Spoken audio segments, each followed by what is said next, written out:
অদন্তী, লতাজি, আশাজি থেকে শুরু করে নায়ক উত্তম কুমার আর.ডি. বর্মন এবং অনেক তারকারা শিলিগুড়ির কল্পনা হোটেলে মাত্র 22 টাকার মিনিমাম দলের এই বিখ্যাত রেসিপিটা খেতে যেতেন। খুব সামান্য মশলা দিয়ে বানানো অসাধারণ রেসিপি। জাম্বো সাইজের চিতলের পেটি নিয়ে হলুদ মাখিয়ে ভালো করে তেলে ভেজে নেবে। মশলা যা দেবে সব কিন্তু শিলে বাটা হবে। নেবে একটু পোস্ত, জিরে, শুকনো লঙ্কা, দিলে ভালো করে পেটে নেবে। তেলে দিয়ে দেবে তেজপাতা, গরম মশলা ফোড়ন, তারপরে সব মশলা দিয়ে কষিয়ে আর দেবে সামান্য চিনি। জল ঢেলে ফুটে গেলে মাছ আর ঘি গরম মশলা দিয়ে নামিয়ে নেবে।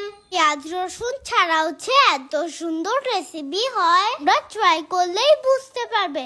টাটা।